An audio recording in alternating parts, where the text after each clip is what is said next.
germinate, flower, set seed and die all in one season.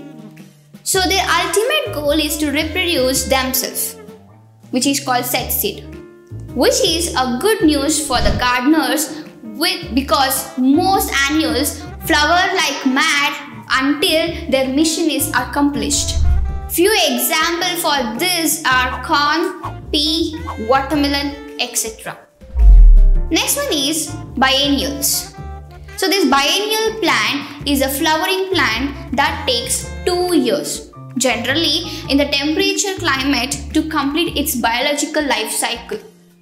In the first year, the plant undergoes primary growth, in which its leaves, stems and roots, which is a vegetative structure, develop.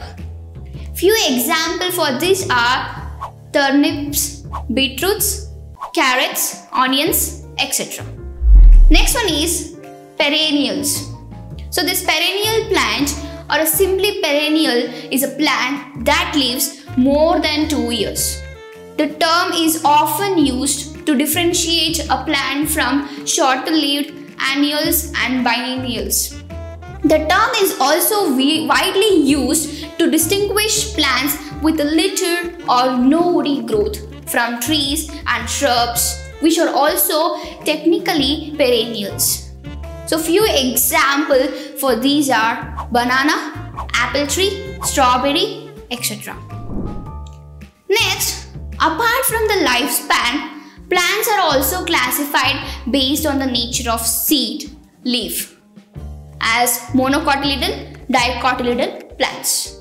The first one is monocotyledons. So they are generally known as monocots. These are the grass or grass-like flowering plants. They have a seeds which typically contain only one embryonic leaves or one cotyledon. To give a few examples for this are jowar, ragi, wheat, paddy. Next is dicotyledons. So they are generally known as dicots, and they are one of the two groups into which all the flowering plants or angiosperms were formally divided. The name refers to one of the typical characteristics of the group, namely the seed has 2 embryonic leaves or cotyledons.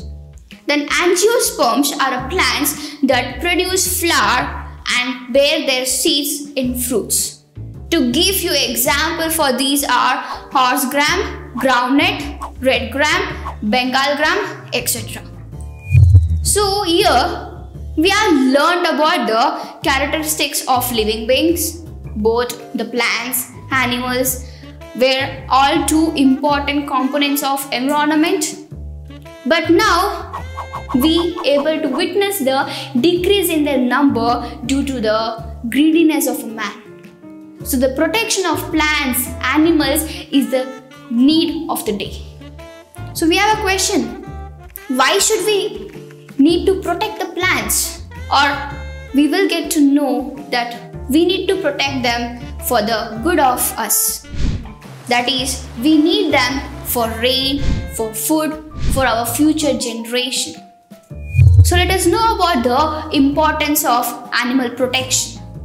See, animals play an important role in maintaining the environmental balance. If animals are destroyed, it affects the other organism as there will be scarcity of food. In the recent years, the government has taken a measure to protect animals through the national forest, wildlife sanctuaries and bird sanctuaries and reserve forest and anti-guns ban.